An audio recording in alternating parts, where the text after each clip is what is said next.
After my grandmother passed away, my family split her belongings and told me not to show up to the will reading because there was nothing for me. Later, the lawyer revealed only I was mentioned in the will. Growing up as the child of Grandma Eleanor's youngest son, Robert, wasn't always easy, but my father made sure I had a happy childhood. He was the family rebel who chose to become a high school teacher rather than join the family investment firm. My mother, Samantha, was a nurse, and they raised me with values centered around helping others rather than accumulating wealth.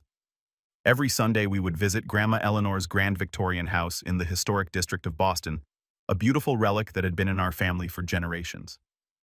When I was 12, everything changed. My father died suddenly of an aneurysm, and my mother struggled to cope both emotionally and financially. Grandma Eleanor stepped in without hesitation. "Amanda will live with me part of the week," she announced to the family, brooking no argument. For the next 6 years, I split my time between my mother's modest apartment and Grandma's house. While my mother worked double shifts to keep us afloat, Grandma became my second parent. "You're like me, Amanda," she would tell me as we sat in her garden. "You see people for who they are, not what they can give you." Her words shaped me more than she ever knew. Grandma Eleanor wasn't your typical wealthy widow. She wore simple clothes, volunteered at soup kitchens, and quietly donated to causes she believed in. The grand house was her one indulgence, a home filled with memories rather than showcased wealth. My Uncle Philip and Aunt Judith never understood her choices. They lived in modern mansions in the suburbs, drove luxury cars, and constantly pressured Grandma to live up to her status. When I decided to follow my mother's footsteps and become a nurse, specifically choosing hospice care, my extended family was perplexed. Uncle Philip cornered me at Thanksgiving dinner when I was 21. "You could work for the family business, Amanda. Why waste your time on a career with such a low ceiling?" He swirled his expensive bourbon while looking down at me. "Your grandmother could make one phone call and set you up for life." I simply smiled and said, "I want to earn my own way, Uncle Philip." My cousins Rachel and Nathan, both products of prestigious business schools and working for their father, found my choice incomprehensible. They had grown up expecting inheritance and connections to pave their way. Rachel once asked me completely seriously, "But don't you want to be rich?" The concept that I might value something beyond money was foreign to them. As Grandma aged into her 80s, her health began to decline. I started visiting her twice weekly, bringing groceries, helping with medication, and often just sitting with her. We would bake together using her old recipes, the same ones she had taught me as a child. Her spice cookies were legendary in the family, but I was the only one who knew the secret ingredient was a dash of black pepper. "You've got flour on your nose again?" She'd laugh, reaching up with a tissue even as her body weakened. Her mind remained sharp and her wit quick. During these visits, she would tell me stories about our family history that no one else seemed interested in hearing. How her own grandmother had been one of the first female doctors in Massachusetts. How the family fortune had originally come from her grandfather's invention of a specialized textile machine. Stories of struggle, perseverance, and occasional failure that humanized our family beyond the polished facade presented at holiday gatherings. "Remember, Amanda?" She told me during one such afternoon, "Wealth doesn't make a person worthy. How they treat others when they think there's nothing to gain, that's the true measure of character." Meanwhile, as Grandma's health issues became more pronounced, the rest of the family visited only sporadically. Uncle Philip would stop by monthly, spending more time examining the condition of the house than connecting with his mother. Aunt Judith would bring expensive gifts that Grandma had no use for, then leave after precisely 1 hour. My cousins rarely visited unless there was a holiday meal involved. The December before Grandma passed, she gave me a small wooden box. "This was my mother's," she said, placing it in my hands. Inside was a simple pearl necklace, nothing flashy or particularly valuable.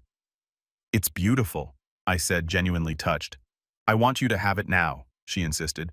"The others would just see pearls, but you'll understand their value comes from who wore them." I had no idea then that this small gift would later be held against me. The last conversation I had with Grandma just a week before she passed still echoes in my mind. She was having a good day sitting up in her favorite chair by the window. When I was about to leave, she took my hand with surprising strength.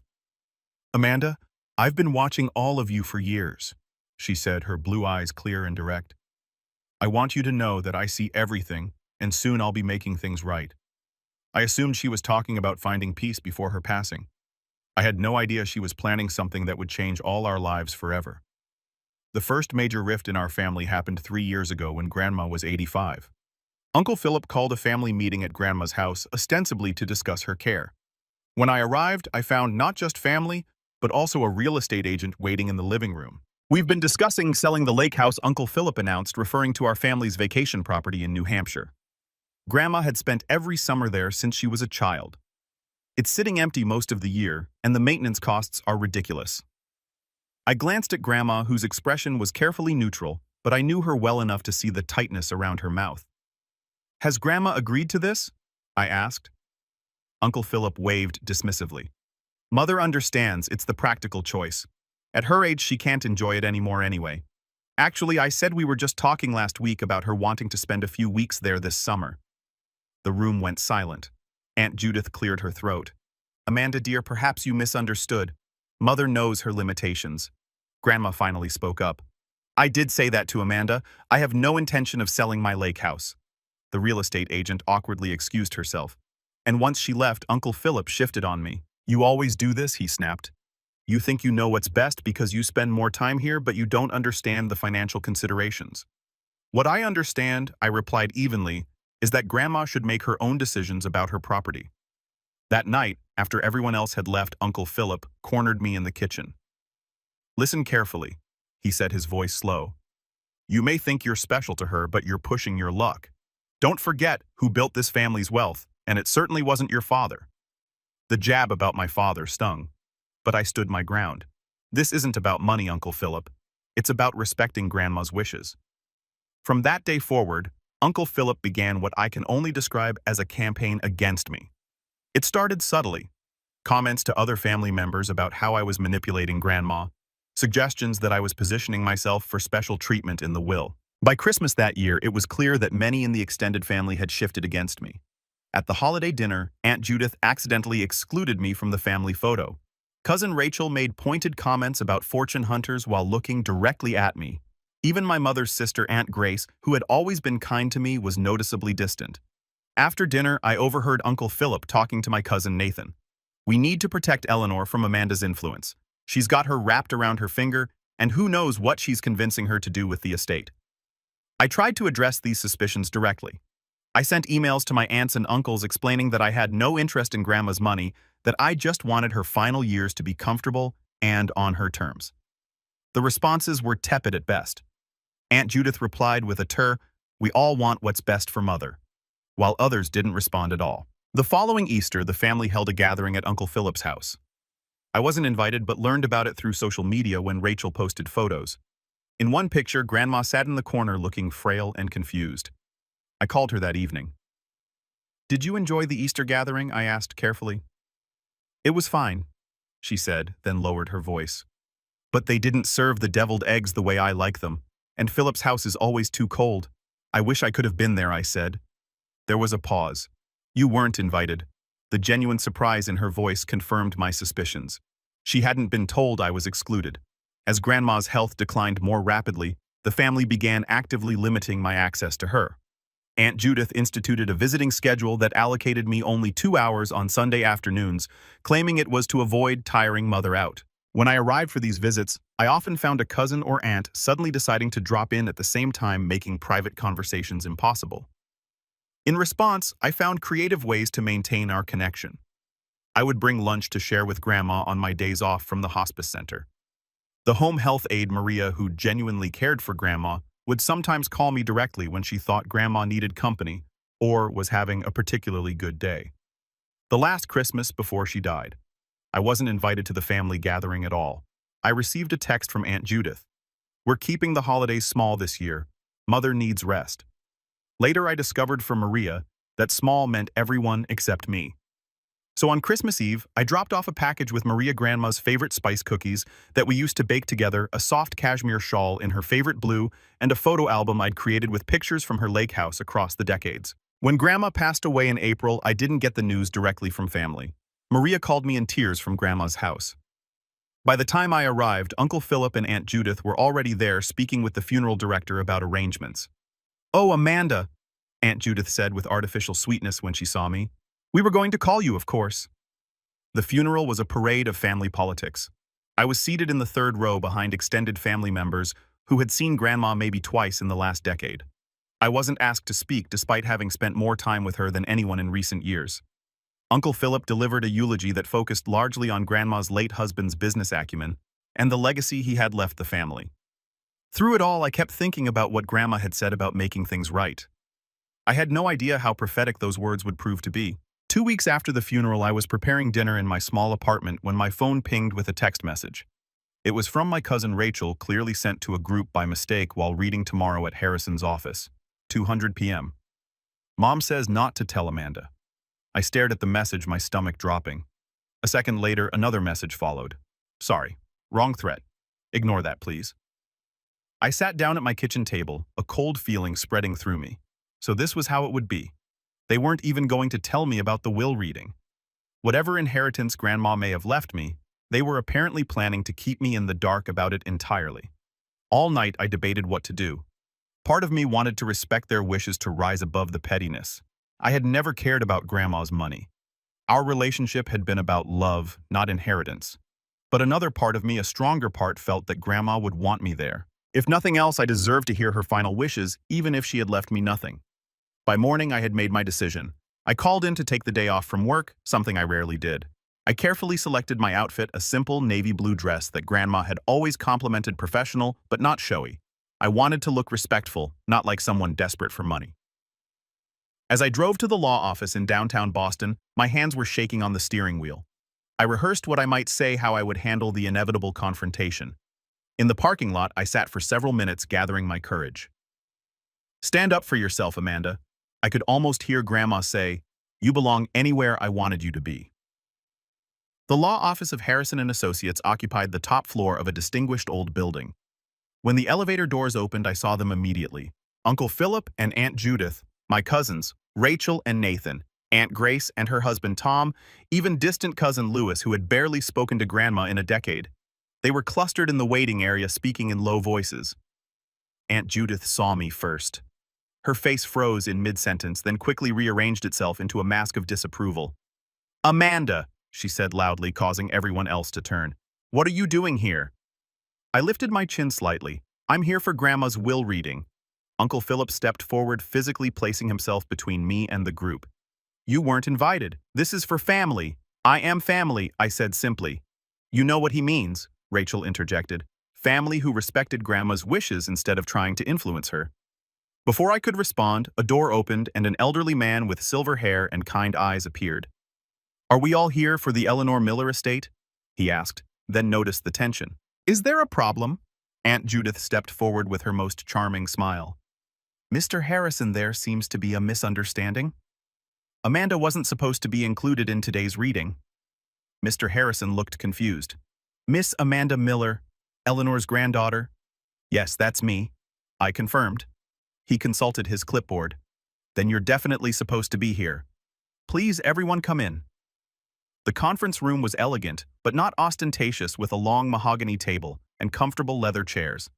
I took a seat near the door, feeling every eye on me. The whispers were barely concealed. She must have found out somehow.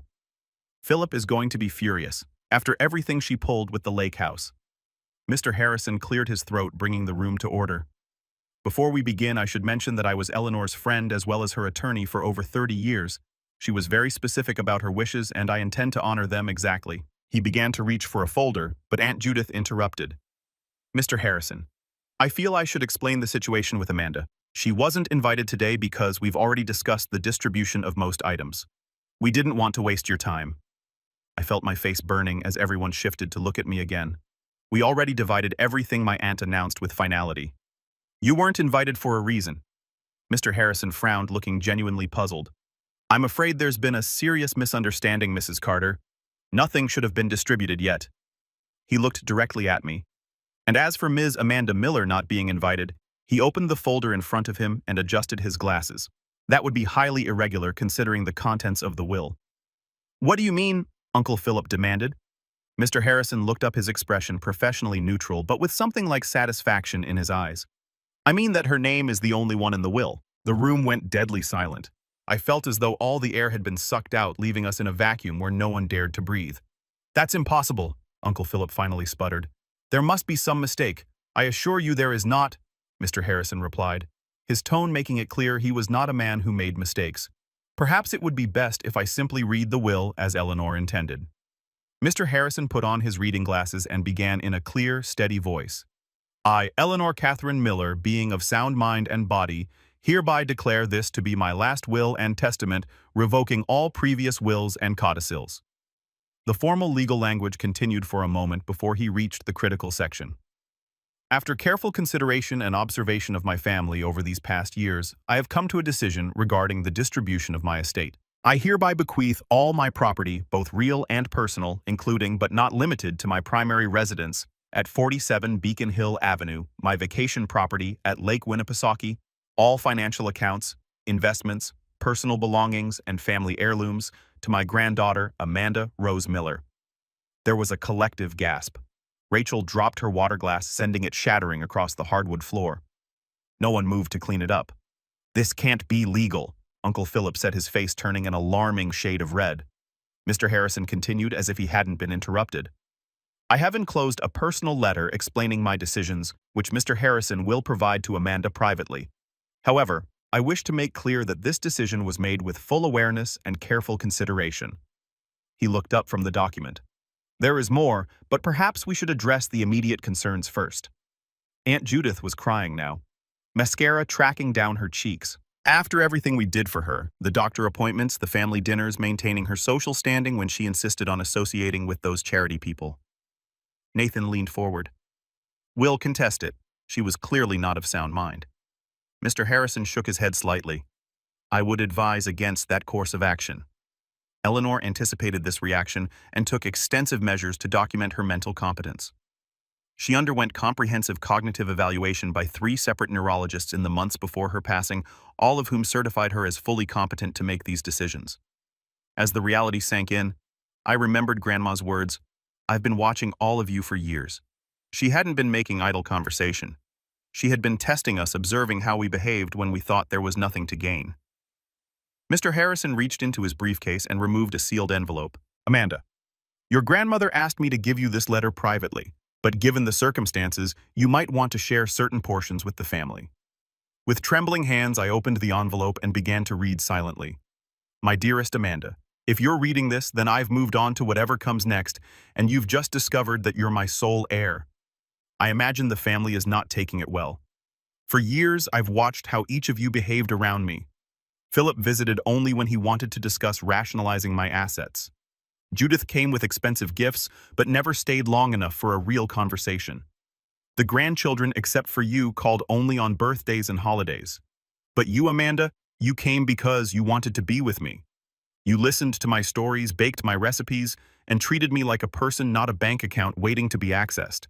I've been conducting a test these past years. I deliberately mentioned valuable items around different family members to see how they would react. I watched who asked about my health and who asked about my portfolio. I noticed who helped because they cared and who helped because they thought they should. You were the only one who never failed the test. With love and complete confidence in you, Grandma Eleanor. I looked up from the letter, tears streaming down my face, to find the room in chaos. Uncle Philip was on his phone, presumably calling his lawyer. Aunt Judith was berating Mr. Harrison about undue influence. Rachel was sobbing dramatically while Nathan stared blankly at the wall.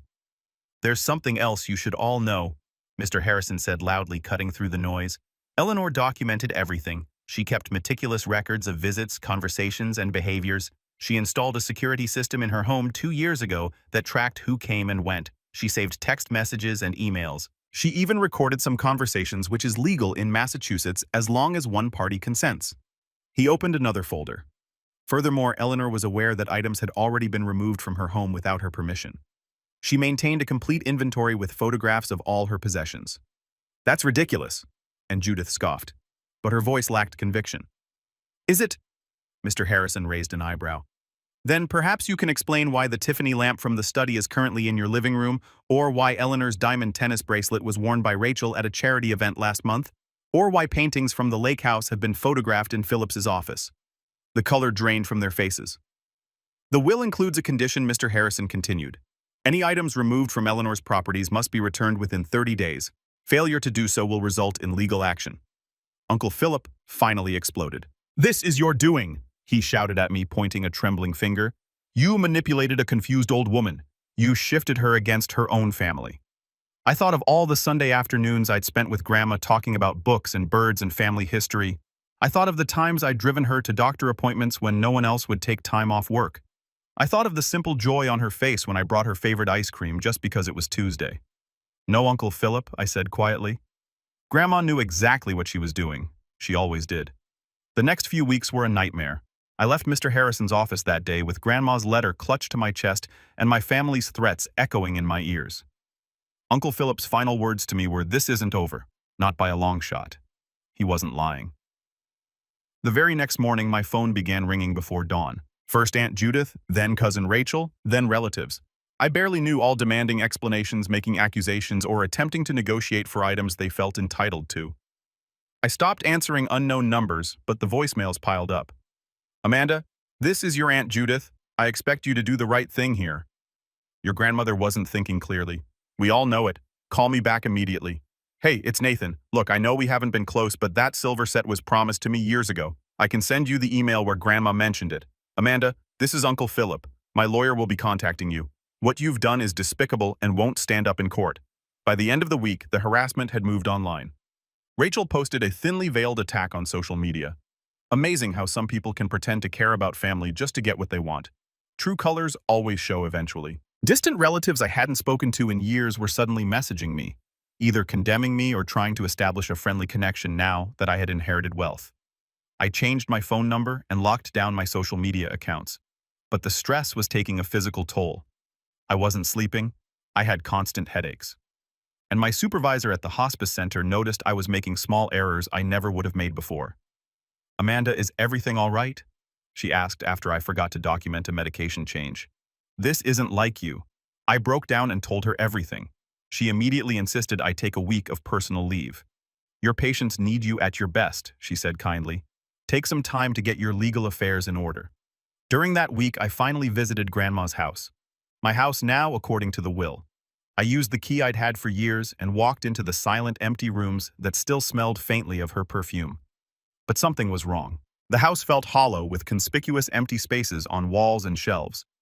Moving from room to room, I began to realize the extent of what had happened. The antique clock that had always stood in the hallway gone. The collection of crystal figurines Grandma had treasured missing several pieces. Her jewelry box in the bedroom nearly empty. They had already taken so much. Not just valuable items, but things of purely sentimental value. The hand-knit Afghan Grandma's mother had made. The collection of souvenir spoons from her travels with Grandpa. Even the worn recipe book where she had penciled notes in the margins. I sank onto her bed, stripped now of the handmade quilt that should have been there, and sobbed until I had no tears left. It wasn't about the monetary value. It was the eraser of her presence, the theft of memories I had hoped to keep close. In the back of her closet, I found a small safe I hadn't known about. After trying several combinations that might be meaningful to her, I finally used her birthday and it opened. Inside was a leather-bound journal, several USB drives, and a note in her handwriting. For Amanda use if necessary. The journal detailed everything. Every visit, every conversation, every borrowed item that was never returned. She had been documenting the family's behavior for years, creating a record that would be impossible to dispute. The USB drives contained backup copies of emails, photographs of her possessions, and even audio recordings. One entry from 6 months before her death stood out. "Philip visited today, spent 10 minutes asking about my health, then an hour trying to convince me to streamline my estate by selling the lake property. When I refused, he became quite irritated and said I was being irrational about a depreciating asset. What he doesn't know is that I had the property appraised last month. It's worth nearly double what it was when Harold and I bought it. Philip has never understood the difference between price and value." Another entry was even more telling. "Judith brought Rachel for a casual visit today, while Judith kept me occupied in the living room. Rachel disappeared upstairs for nearly 20 minutes. After they left, I checked my jewelry box. As I suspected, my tennis bracelet is now missing. I've updated the inventory and taken photos of the empty space. I wonder if they realized there are cameras in the upstairs hallway. Now armed with this evidence, I contacted Mr. Harrison again. I need to fight back, I told him. They've already taken so much. Eleanor suspected this might happen, he said gravely. She was very thorough in her preparations. I'll connect you with a litigation attorney who specializes in contested wills and estate theft. The attorney, Sarah Donovan, was a formidable woman in her 50s with a reputation for being relentless. She reviewed Grandma's documentation and immediately began drafting cease and desist letters to everyone who had taken items from the house.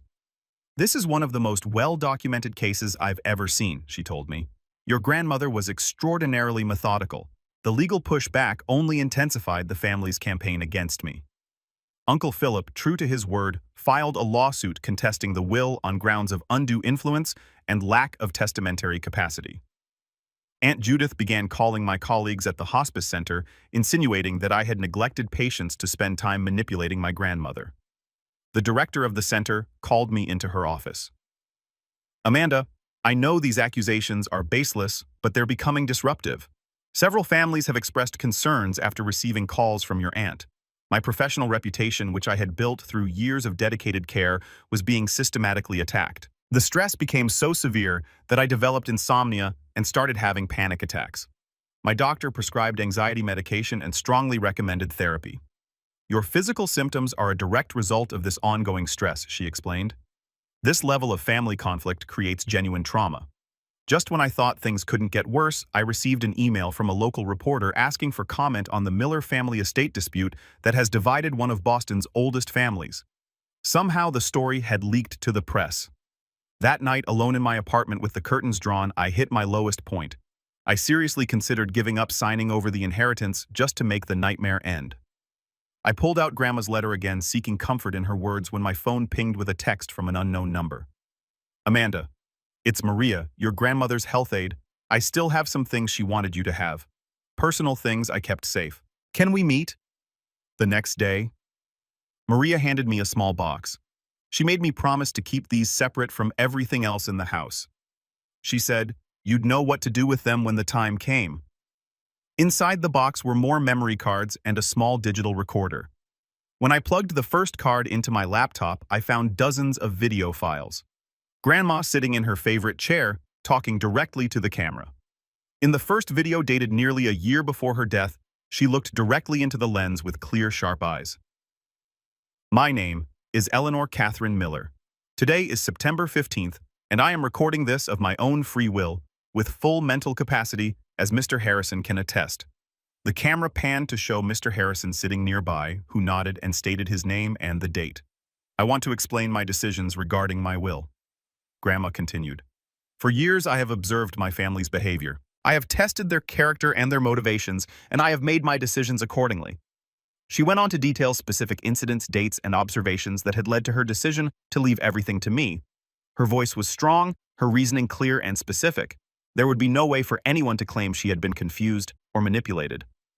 As I watched video after video, I felt Grandma's presence wash over me. She hadn't just left me her possessions. She had left me the means to defend her wishes. She had known exactly what would happen and had prepared for it meticulously. In the final video, recorded just weeks before her death, she looked more frail, but her eyes were still bright with determination. "Amanda, if you're watching this, then things have gotten difficult, as I expected they might. Remember what I always told you about standing up for yourself. Sometimes kindness means having the courage to enforce boundaries. I didn't raise you to be a doormat, my dear. I raised you to be just like me, and I never let anyone take advantage of me." For the first time since the will reading, I felt a spark of my old strength returning. Grandma had trusted me not just with her possessions, but with her legacy. I couldn't let her down. The next morning, I called Sarah Donovan. "I have something you need to see," I told her, and brought over all the videos and recordings. After reviewing them, she leaned back in her chair with the first genuine smile I'd seen from her. "This changes everything. Your grandmother didn't just build a case, she created a fortress. With this new evidence, we developed a comprehensive strategy. First, we filed a formal inventory of all missing items with the probate court, complete with photographs and documentation of their current locations. Then we sent formal legal demands for the return of every item with a clear deadline. Simultaneously, Sarah filed a motion to dismiss Uncle Philip's lawsuit, contesting the will, attaching Grandma's videos as exhibits. "No judge in the Commonwealth will rule against your grandmother after seeing these," she assured me. We also reached out to the hospice center's legal team, providing evidence that the accusations against me were part of a targeted harassment campaign. They immediately issued cease and desist letters to my relatives, threatening legal action if the defamatory calls continued. For additional support, I contacted several of the nurses and aides who had cared for Grandma in her final months. They were happy to provide affidavit about the frequency of my visits compared to the rest of the family. You were there at least twice a week, confirmed Nurse Thompson. Sometimes your uncle would go a month without showing up, then spend the whole visit on his phone. Maria provided a detailed calendar she had kept of all visitors showing that I had visited Grandma 64 times in her final year, while Uncle Philip had visited 7 times and Aunt Judith 9 times. My cousins had each visited only on holidays. We also obtained financial records showing that Uncle Philip had borrowed substantial sums from Grandma over the years without repayment, and that Aunt Judith had charged numerous personal expenses to Grandma's accounts under the guise of caretaking costs. Armed with this mountain of evidence, Sarah suggested we call a family meeting at her office. Sometimes showing your full hand at once can avoid months of unnecessary litigation, she explained. The day of the meeting, I arrived early, my stomach in knots despite our strong position. One by one, they filed in Uncle Philip with his attorney, a nervous-looking man who kept checking his watch. Aunt Judith, who refused to meet my eyes. Cousins Rachel and Nathan, both trying to affect bored expressions that couldn't quite hide their anxiety. "Thank you all for coming," Sarah began once everyone was seated. "We've asked for this meeting to resolve some outstanding issues regarding Eleanor Miller's estate." Uncle Philip's attorney immediately launched into a prepared statement about significant concerns regarding undue influence and questions about testamentary capacity. Sarah let him finish before responding. "Before we proceed further, there are some materials I think everyone should review." She pressed a button on a remote, and the large screen on the wall came to life with Grandma's face. "My name is Eleanor Catherine Miller." Her clear voice filled the room. "Today is September 15th, and I am recording this of my own free will." As the video played, I watched my family's faces. Uncle Philip grew increasingly pale. Aunt Judith's hand flew to her mouth. Rachel began to cry silently. When it ended, Sarah simply said, "There are 17 more videos like this one, each addressing specific incidents and decisions." Eleanor Miller was perhaps the most thorough client I've ever encountered posthumously.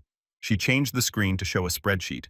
This is the current inventory of items removed from Eleanor's properties without permission. Next to each item is its location documentation of its removal and its approximate value for insurance purposes. The total currently stands at just over $400,000. The room was deadly silent. Ms. Miller is prepared to file criminal charges for theft if these items are not returned within 7 days. Sarah continued, her voice matter of fact. Additionally, we have documentation of financial exploitation that could be of interest to the district attorney's office. Uncle Philip's attorney leaned over and whispered urgently in his ear. After a moment, Uncle Philip cleared his throat. "Perhaps we've all been hasty. Emotions run high after a loss like this, especially when there's money involved." I couldn't help adding, the meeting ended with Uncle Philip's attorney requesting time to review the evidence and advise his client.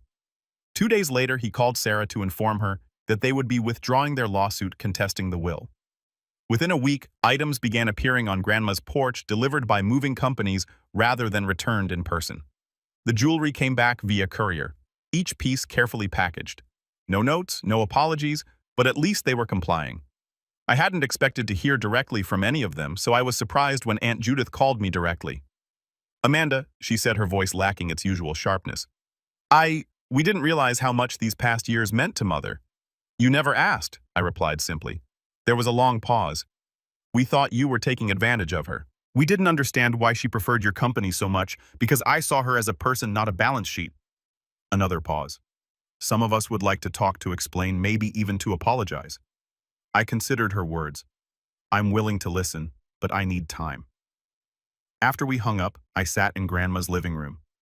Truly my living room now, surrounded by the returned items that carried her memory. The victories of the past weeks felt hollow in some ways.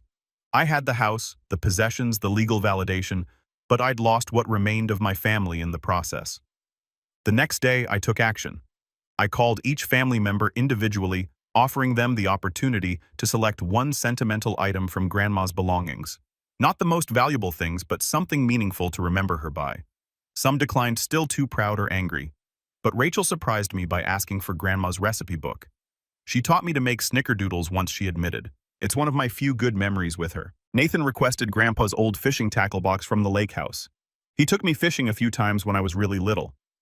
Before everything got so complicated, Uncle Philip predictably declined my offer, but Aunt Judith asked for one of Grandma's watercolor paintings. A simple landscape of the lake at sunset. She painted it the summer before she married your grandfather, she told me. I always admired it. These small connections didn't heal the deep wounds that had been inflicted, but they were a start, a recognition that Grandma had been more than her wealth. She had been a person who touched all our lives in different ways. The court officially closed the case the following month, confirming me as the sole heir and legal owner of all Grandma's properties and possessions. The victory was complete but complicated by the knowledge that relationships had been irreparably damaged. As I stood on the porch of Grandma's house, my house watching the sunset, I thought about how she would feel about all that had happened, the ugliness, the accusations, the greed, but also the final honoring of her wishes. "You did good, Grandma," I whispered to the evening air. "You saw us all clearly, even when we couldn't see ourselves."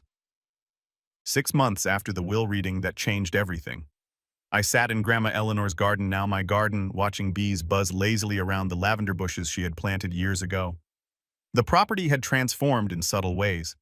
I'd kept the character and warmth she had cultivated, but added touches that reflected my own personality. New bookshelves in the study, a small meditation corner in the sunroom, wind chimes hanging from the porch ceiling. The house no longer felt haunted by conflict. It had become a sanctuary again, just as it had been during my childhood visits. I'd taken a leave of absence from the hospice center to focus on settling the estate and determining my path forward. The inheritance had given me options I'd never imagined having, but also responsibilities I was still learning to navigate. One rainy afternoon, while organizing Grandma's desk, I found an envelope I had somehow missed during previous cleanings. It was addressed simply to Amanda, "After everything is settled." Inside was a handwritten letter on Grandma's distinctive stationery. "My dearest Amanda, if you're reading this, then the storm has passed. Knowing our family, it was likely a Category 5 hurricane, but I had complete faith in your strength and resilience. I need to explain something I couldn't put in my official documents. This inheritance was never about punishing the others, though I'm sure that's how they saw it. It was about recognizing the heart that beats so strongly in you. The same heart my Harold had.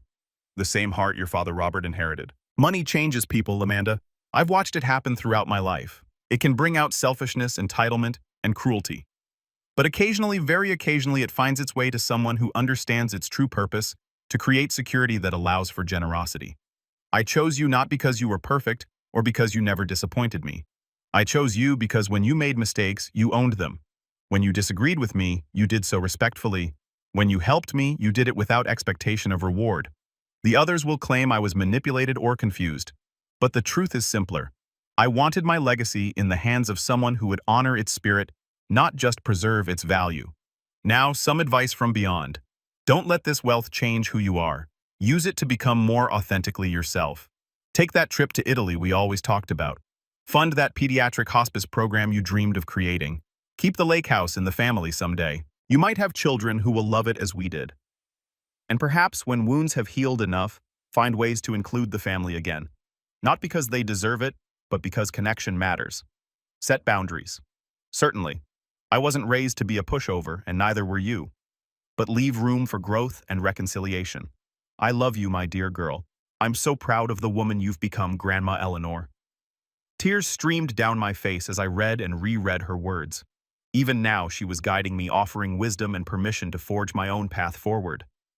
In the weeks that followed, I began implementing her suggestions. I established the Eleanor Miller Memorial Scholarship at the nursing school I had attended specifically for students interested in hospice and palliative care. I started the paperwork to create a foundation focused on supporting elderly individuals without family support. People who, unlike Grandma, didn't have anyone to advocate for them in their final years. I took that trip to Italy, visiting the small village in Tuscany where Grandma's parents had been born. Walking the same cobblestone streets they had walked, I felt a connection to my history that transcended their recent family conflict. As for the family themselves, healing came in small, unexpected moments. Cousin Rachel reached out first, asking if we could meet for coffee. She brought pictures of her new baby daughter, whom she had named Eleanor. "I want her to know the real family stories," Rachel explained awkwardly, "not just the polished versions we tell at fundraisers. Would you be willing to share some of your memories with her someday?"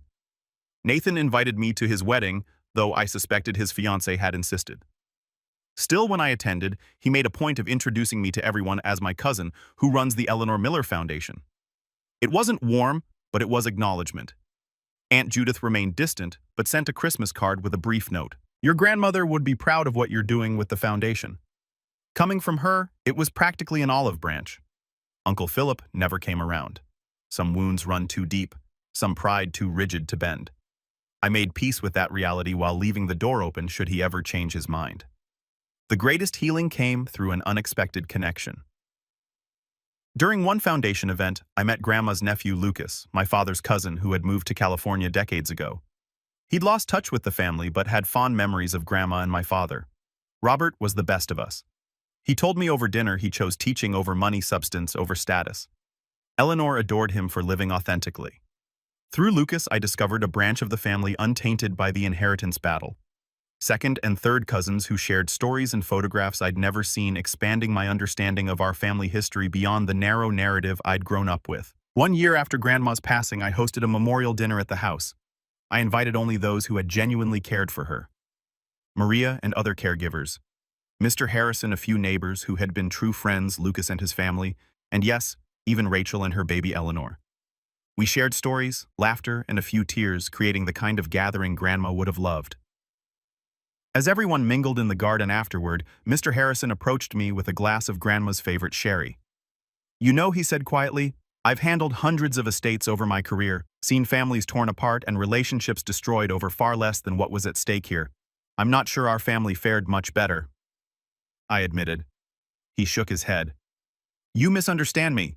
The miracle isn't that some relationships survived. It's that you remained true to yourself throughout. Eleanor told me once that her greatest achievement wasn't her wealth or status, but raising a son who valued integrity enough to pass it to his daughter. I looked around at the gathering, not the family I had expected to have, but a chosen family bound by genuine love and respect for Grandma Eleanor on the mantel inside. Her photograph watched over us all, her slight smile seeming to say she had known how everything would unfold. The inheritance had cost me relationships, but had given me something far more valuable. The freedom to live by my own values, just as my father had done, just as Grandma had taught me. I understood now that this had been her true bequest. Not the house or the money, but the courage to stand firm in my truth. As the evening drew to a close, and the last guests trickled away, I stood on the porch watching fireflies dance in the warm summer dusk. We did it, Grandma, I whispered. We set things right. Have you ever had to find your voice in the face of family expectations? I'd love to hear your experiences in the comments below. If this story spoke to you, I invite you to subscribe for more heartfelt tales about family bonds, surprising legacies, and discovering inner strength during life's toughest moments. Remember, sometimes the most meaningful inheritance isn't money or possessions, but the wisdom, love, and resilience passed down through generations.